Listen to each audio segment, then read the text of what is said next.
So learning objective 3 is sort of the heavy lifting in this chapter. It's about ratio analysis. It's going to give you the ability to do a more comprehensive financial analysis on a company using all the ratios that we've learned in the book. So the first one they actually give you here is something called the PE ratio. And this is a very, very important ratio from the perspective of investors and the market. And that's one of the reasons the stock market has kind of been going sideways. It goes down on occasion because oftentimes the prices of stocks are based on the earnings of the company. And that's where you get the price earnings ratio from. It's the actual market price of the stock, or a share of stock, divided over its earnings per share. And traditionally that had been somewhere in the mid to high teens. So in many cases it would be 15, 18, sometimes even 20.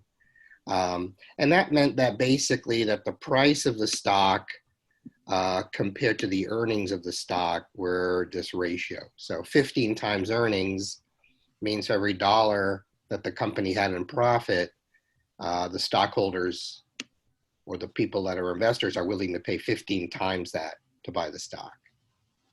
And so a company that only earned $1 in earnings per share would have a $15 or $20 stock price. But of course, there are multiples. So Amazon had at least $6 of earnings. So you take that $6 of earnings and multiply it by a PE ratio, and that's what you're going to get for the stock price. Or you can look at the stock price divided by the earnings, and you'll get a PE ratio. But it's simply the relationship between the price of the stock and the amount of earnings per share in that stock. Again, it's often looked as a forward analysis. If investors feel as though the company is going to be earning higher profits in the future, the company will probably have a relatively high PE ratio. If investors feel the company does not have as good of a future in terms of profitability, the PE ratio would be a little bit on the lower side and the stock price would be lower. And so this is strictly related to how investors feel about the future earnings of the company. So here we have in your book, this is in your book on page 660. So this is on page 660.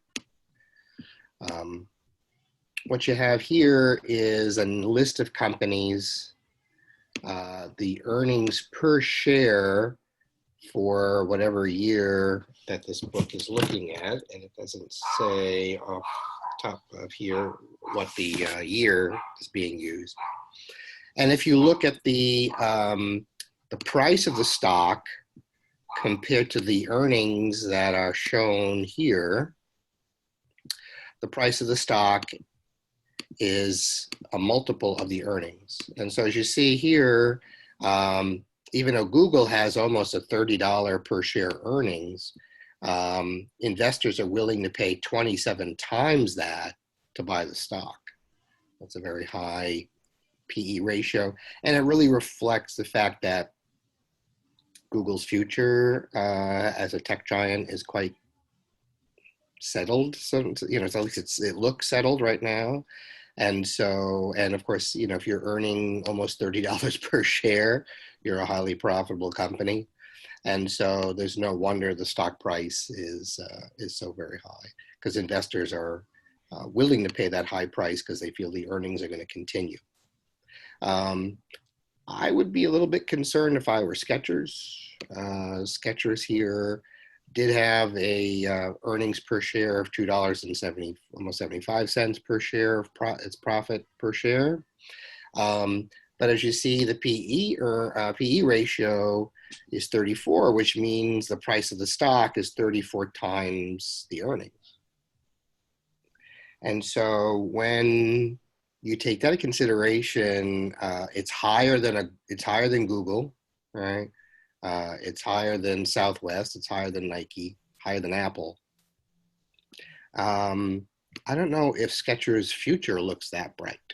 So in this case, the stock price might be a little bit high for the earnings of this company, particularly when you compare it to companies that are growing quite rapidly and are very popular, like Google.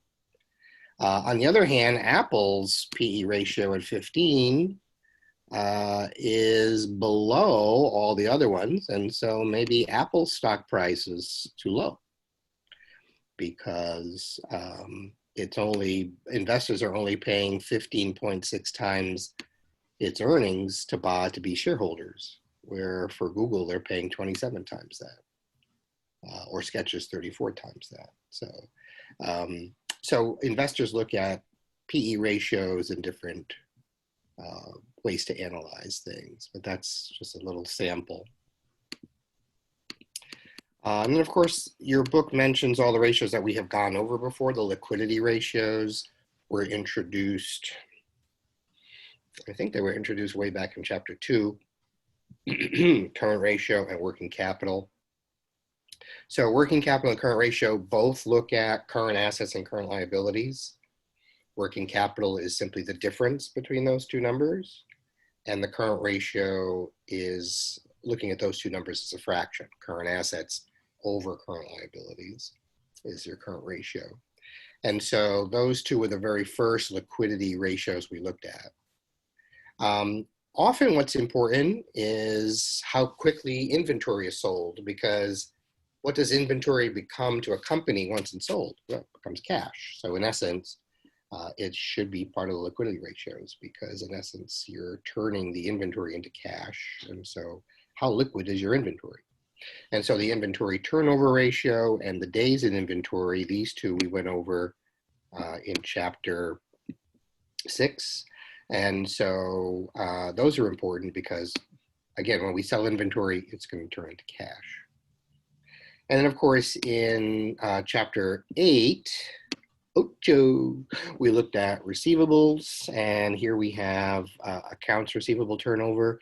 Well, what happens to accounts receivable is it turns into cash. And so, again, it's a liquidity ratio, because how quickly you collect your receivables is how quickly you can turn it into cash. And so all of these are part of your liquidity ratios.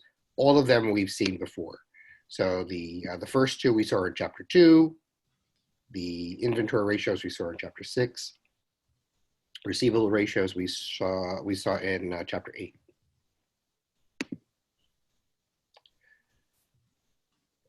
Some insights on the current ratio. Again, I mean, you can read this. There's current ratios of all sorts: 1-to-1, 2-to-1, 3-to-1. In essence, 2-to-1 was always considered preferred because then you have twice as many current assets to cover your current liabilities. And since your current liabilities have to be paid in cash, the amount of current assets are important, but even more important is how liquid are they? Because you need to turn those into cash. And so here they just tell you a little bit about how trend analysis is used to manage that. And you've already done trend analysis. Solvency ratio deals with the debt issues.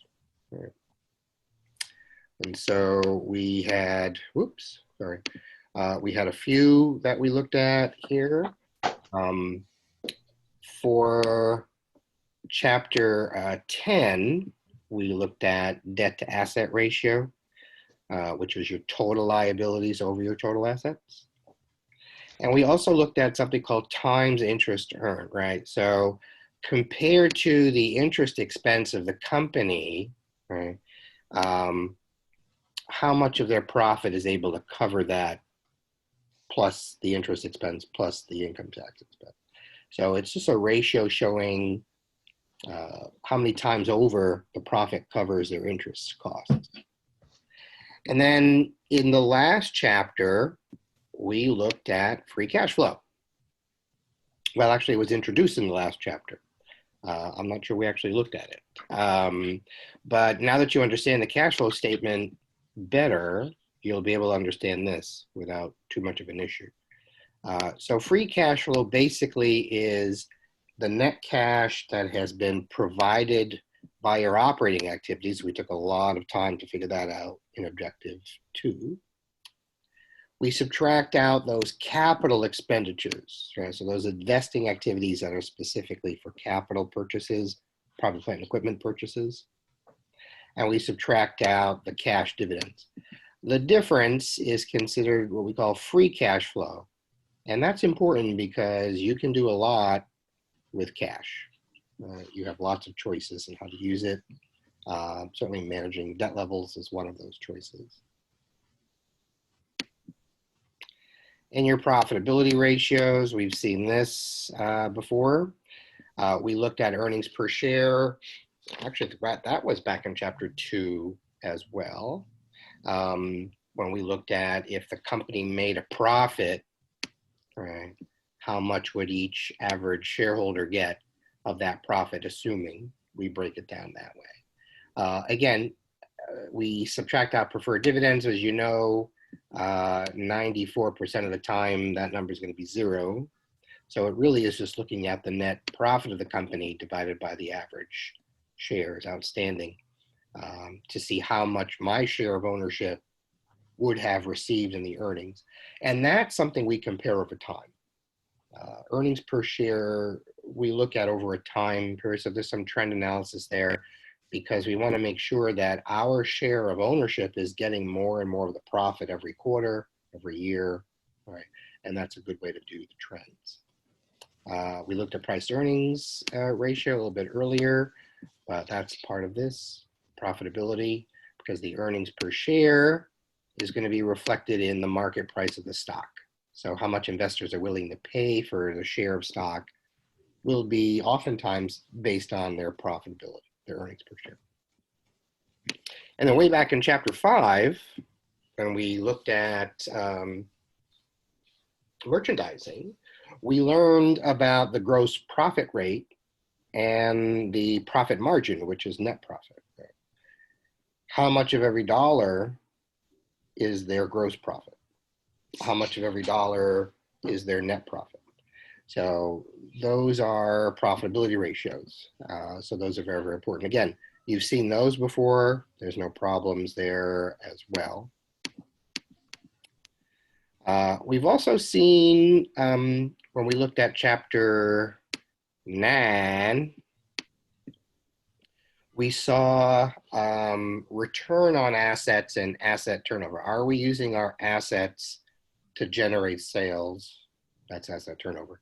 Are we using our assets to generate profit? That's our return on assets. And so we looked at those back in chapter 9. Those are very important profitability ratios that are used in ratio analysis.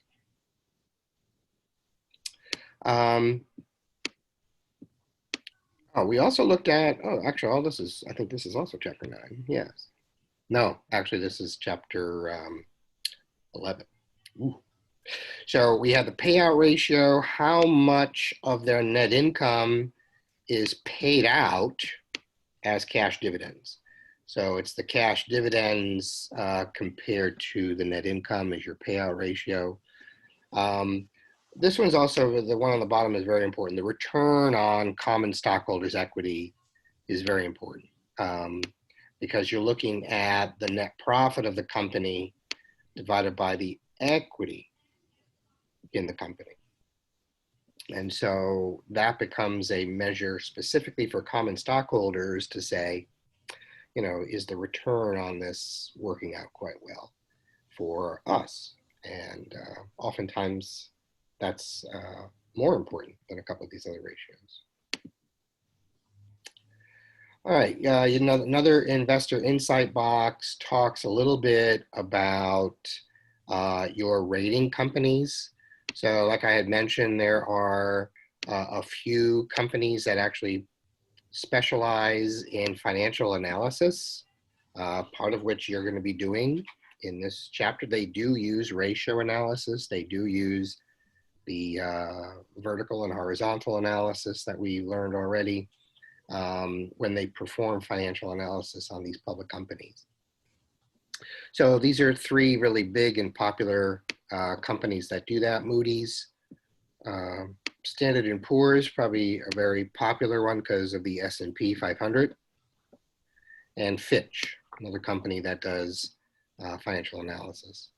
And so, you know, if you're an investor, if you're a lender, you're going to be relying on this financial analysis to help you make decisions. And so that's one of the reasons why you're learning it. And it's one of the reasons why this is probably the most important skill coming out of Accounting 102. Just like in Accounting 101, the most important skill was the bookkeeping skill.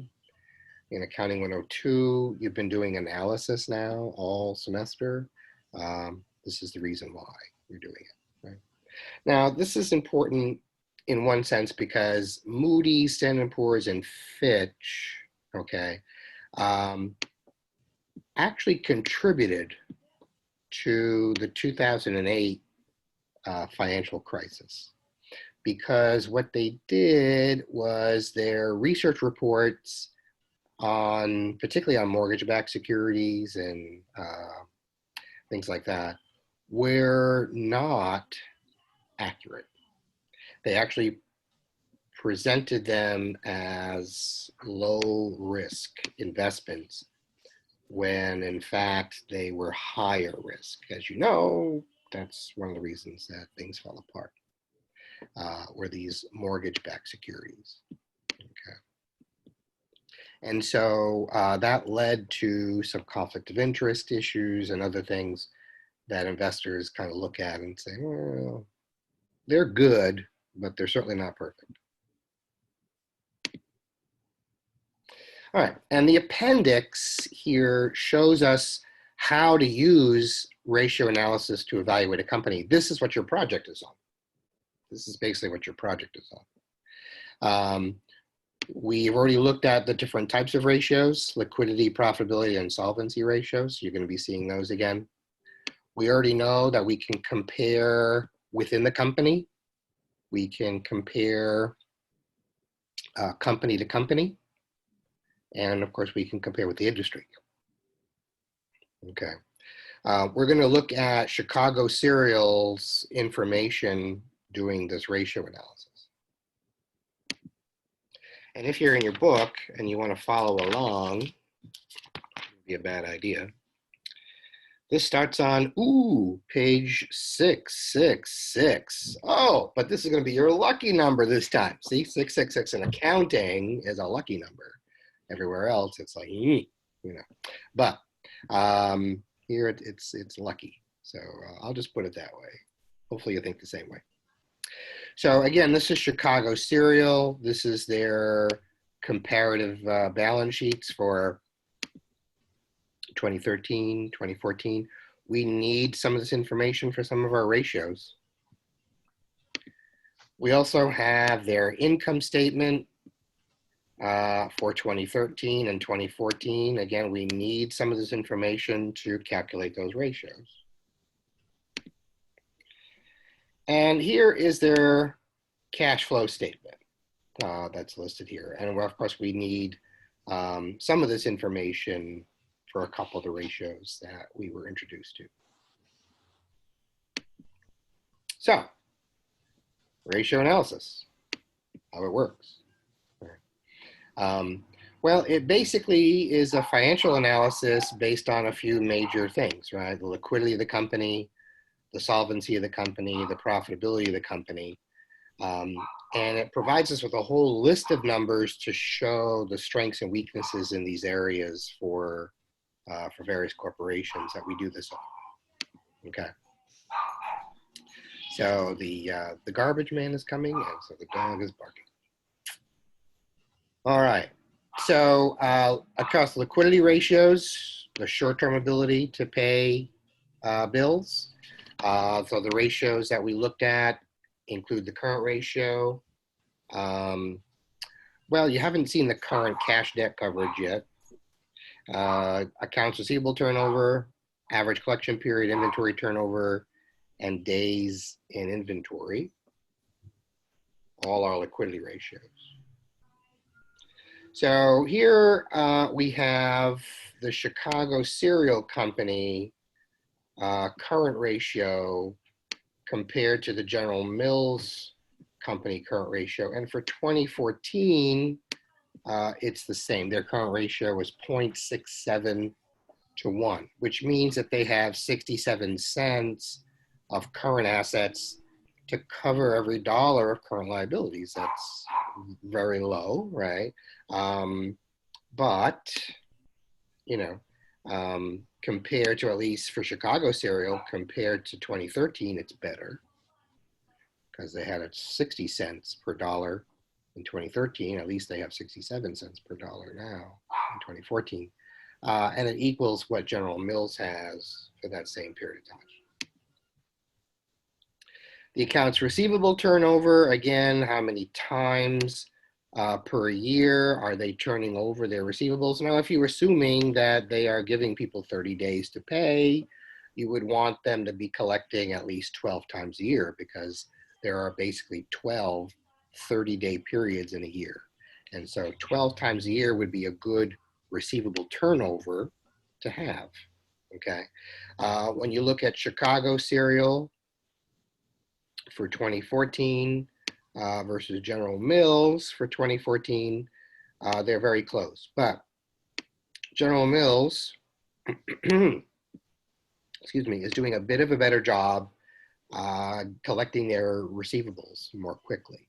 They do it 12.2 times per year versus Chicago Cereal's 11.9 times per year. Now, again, they're roughly around 12, so things are working out for both. They're not waiting a long time to collect their money. But for Chicago Cereal, that ratio has gone down from 12 times a year to 11.9 times a year, which means they're still waiting a little bit longer to turn their receivables to cash. And that's not always good. Okay. Both General Mills and Chicago Cereal are higher than the industry. Right? The industry average is 11.2 times per year. They both beat that, no problem. But again, if you're looking at 12 times a year as the standard, you know, obviously General Mills is in a slightly better position because they're still collecting things well. The average collection period is, now that we know what the turnover is, right? We can put that over underneath 365 to convert it to days, right? And so as you see, the industry collects their receivables every 32.6 days, so a little bit longer than 32.5 days each. General Mills, as you see, is collecting their receivables the quickest, 29.9 days. And Chicago Cereal is collecting theirs every 30.7 days. Again, a little higher. They're waiting a little bit longer to collect than 2013. So how effective is their collection practices? Well, they're okay, but they really, you know, because roughly they're due every 30 days, and here they got 30.4, 30.7. So, I mean, it's roughly okay. It could be better. It could be better. A little bit better. Inventory turnover, remember that one, how quickly we are selling out our inventory. In 2014, for Chicago Cereal, 7.5 times per year, they're selling out their inventory, compared to General Mills, 7.4, so roughly about the same pace of clearing out inventory. Much better than the industry. The industry only clears out their inventory over 6.7 times a year. So both General Mills and Chicago Cereal are doing much better. You see, Chicago Cereal actually declined in the amount of inventory turnover. So it'd be kind of interesting to find out a little bit more about why that decline happened. So again, 7.5 times per year is much higher, well, higher than the industry, and pretty much the same as General Mills.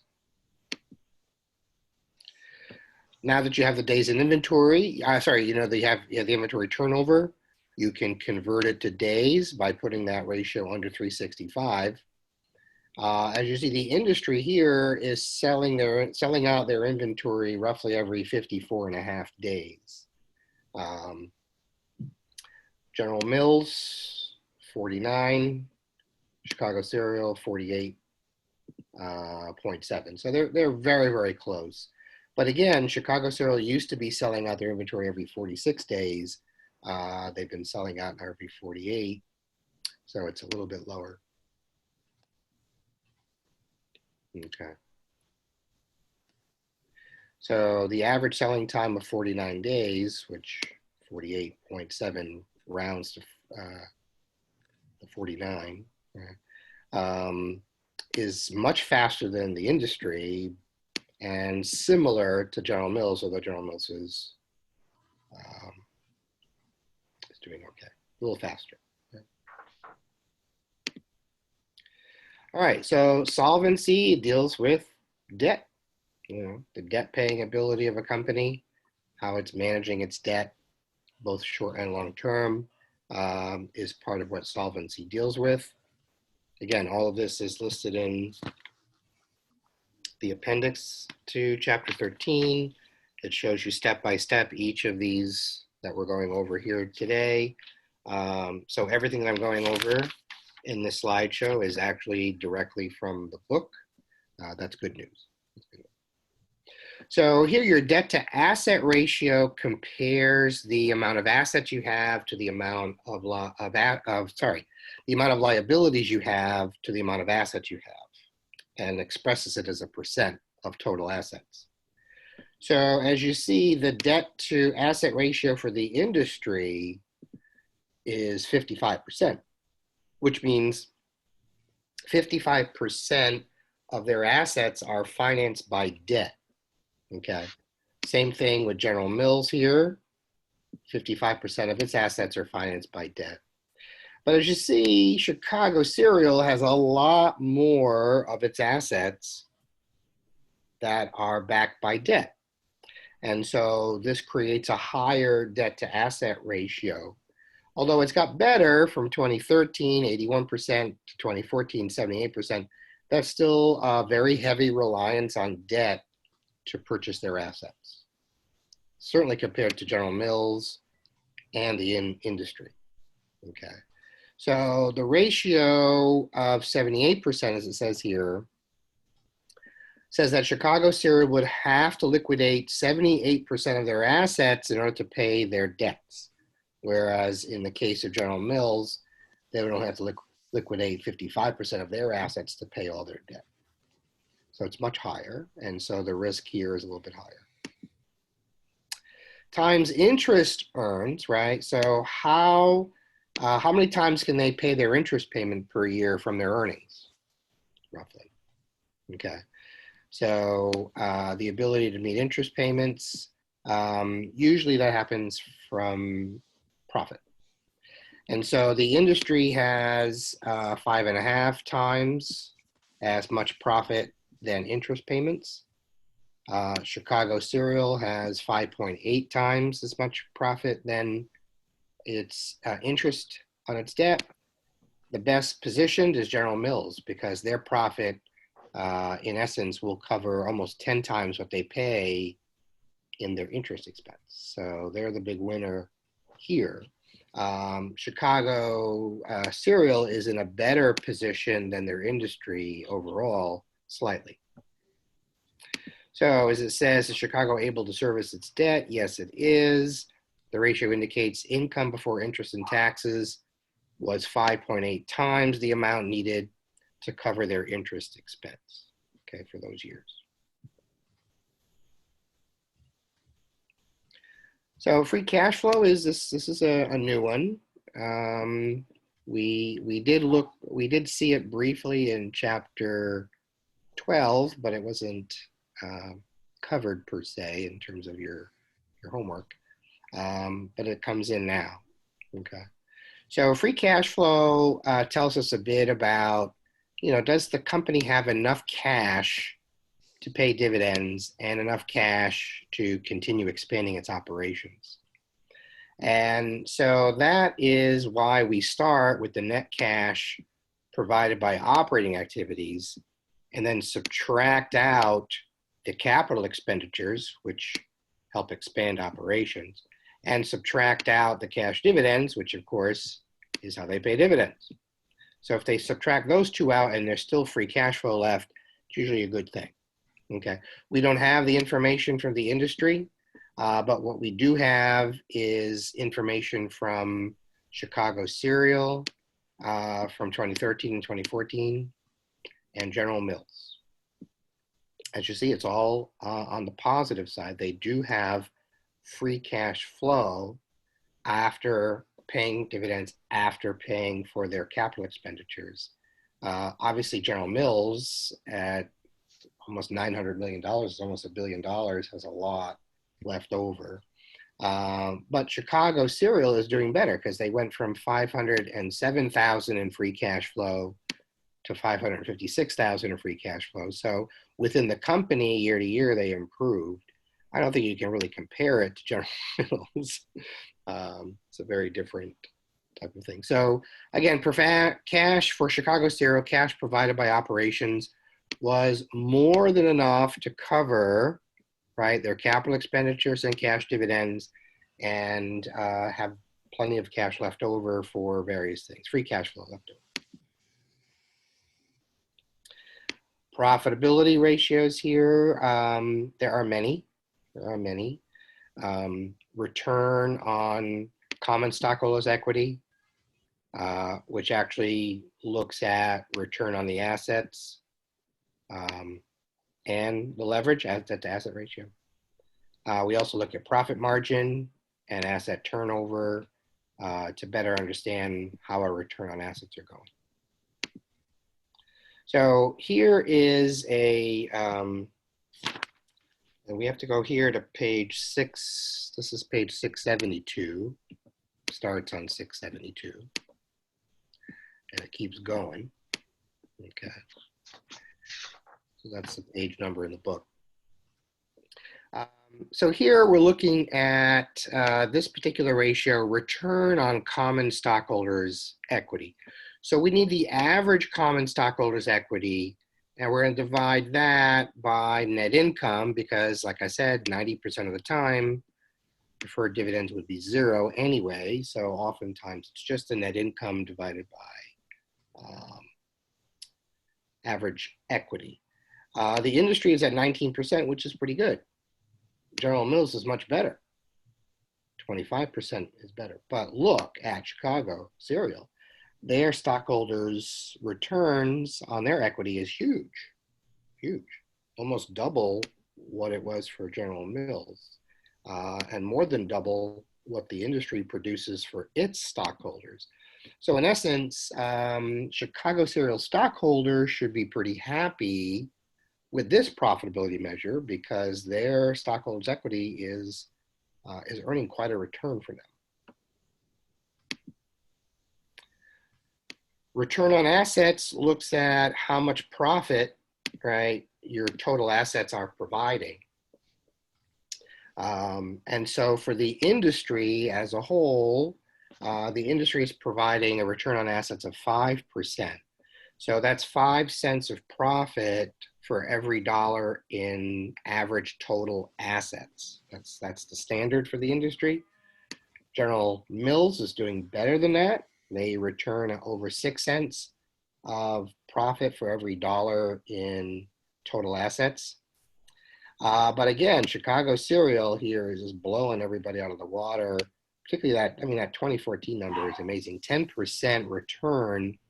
That's 10 cents of profit on every dollar of average total assets. That's a very, very high return for profitability. So far of the two we saw, this is a highly, highly profitable company that owners should be happy about. Okay. So again, it just says here that the 48% return is substantially higher than the rate of return on their assets. which means that when you look at both, let me go back here, the return on common stockholders' equity, which is 48%, and the return on assets, which is 10%, their stockholders are benefiting from the fact that Chicago Serial is more relying on debt than they are on stockholder equity. And so, and that's the mix that we talked about, well, we briefly talked about way back in chapters 10 and 11. When companies decide how to get financing, whether they use stocks or bonds, they have to think about how it affects their owners. So even though Chicago Serial is much more reliant on creditors, they have a lot of debt compared to General Mills in the industry, but that debt is actually benefiting the owners with these really high rates of return for them. And so in that sense, the owners might not care that the company has so much debt because it's working out well for them in terms of their profitability.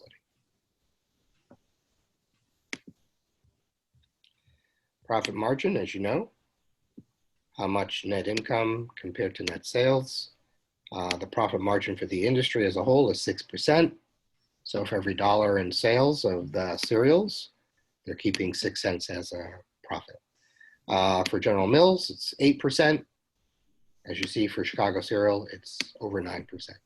So they're doing much better than the industry and slightly better than General Mills, which is also a profitable company. Okay. So it's important to know here that these high inventory turnover businesses, like grocery stores, like pharmacy chains, like Walmart, also have low profit margins. So this rate would be lower at a Walmart, say, than when you compare it to other types of businesses, because they're a high inventory turnover business.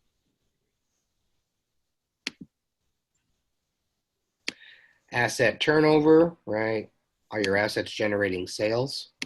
So net sales compared to total average total assets. From the industry, each dollar of assets is generating about 87 cents in sales. General Mills is below that. Chicago Serial is much higher, right? So their assets are generating significantly more sales, okay? Your book notes that for businesses like Barbara's business, utility, the average asset turnover is low, only about 45 cents on every dollar of total assets, where the grocery store industry tends to have a much higher asset turnover. They're actually selling 3.5 times the amount of assets that they have when you compare these two numbers. So it's much, much higher. And that's the thing, every industry is different. So when you look at profit margin and asset turnover, you can see here that in 2014, when you look at the profit margin and multiply that by the asset turnover, it gets you a return on assets that, in this case, continues to grow for Chicago Serial. Their return on assets is quite good. High profit margins are listed here. Profit margin is net income over net sales. High asset turnover is here. That's sales per dollar to average assets, much higher than $1. So that's going to contribute to a higher return on assets. This is just another way to look at the math of the ratios. All right, your gross profit rate, right? Your gross profit based on net sales. The industry has a relatively low gross profit of 30%. So when the customer buys cereal, for every dollar they put down, for the industry, 70% of that dollar is sucked up in costs of goods sold. only 30% for gross profit. General Mills is doing a little bit better than that, right? 34% gross profit rate, which means they have a slightly lower cost of goods sold because they're keeping more of that dollar for gross profit. But holy for holy, Chicago Cereal, amen, hallelujah. They're doing an incredible job of keeping their costs of goods sold low because their gross profit rate is phenomenal. Okay. But know that as the industry becomes significantly competitive, the ratio declines. Well, why does the ratio decline? Well, because the amount that you're charging people is going down. So in a competitive industry, you lower your prices.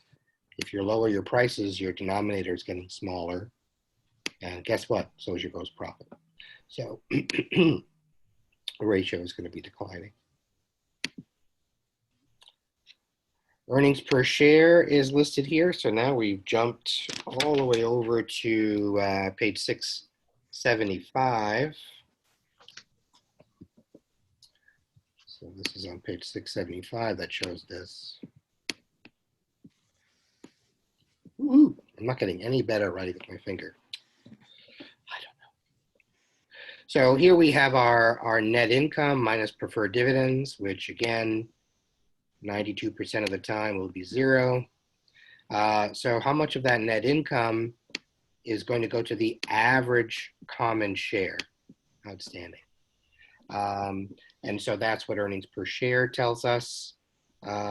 We see here, and this is not something we can really compare between companies. So the fact that General Mills has $2.90 of earnings per share and Chicago Cereal only has, for 2014, $2.63 is not something you can say, oh, General Mills is more profitable, because they both would have significant differences in the number of stockholders they have. And so that would affect that calculation quite a bit. So we can't really compare. All we can do is compare within the company. So earnings per share is good within the company. So from period to period, going from $2.40 per share of earnings, per share of profit, right, to $2.63 of your profit per share is very good, right? So if I was a stockholder of Chicago Cereal and I saw this as the trend, I'd be very pleased.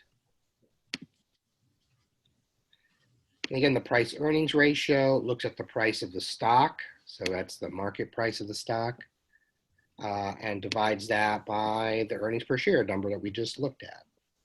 And so for the industry as a whole, it's got a very high PE ratio, 35.8, which might mean in this case, since it's a cereal industry, some of those stocks are highly priced.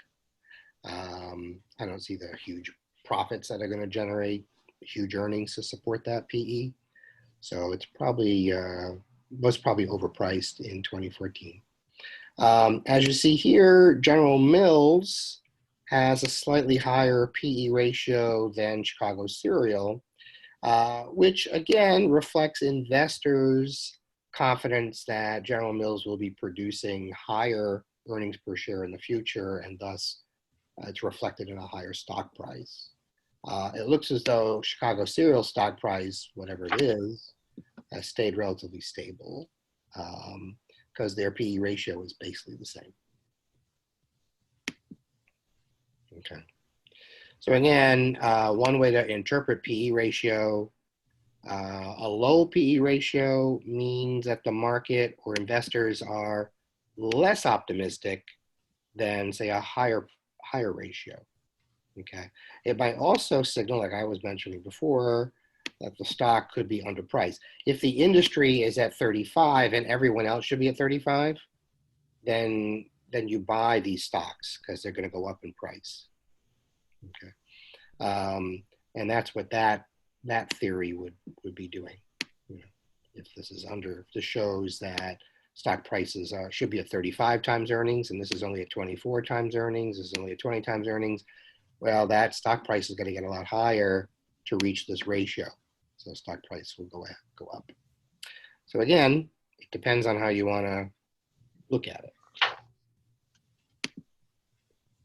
The payout ratio talks about how much of the net income is paid out as a cash dividend, right? So the formula is the cash dividend divided by the net income, percentage of the income that's distributed for cash dividends. The industry at 37%, that's a very good ratio. General Mills is a little bit high, so they give out more than half of their profits to their stockholders in the form of a dividend. Chicago Cereal, less than half of it is going of their profits are going out as cash dividends. I personally like to see a little bit on the lower side here.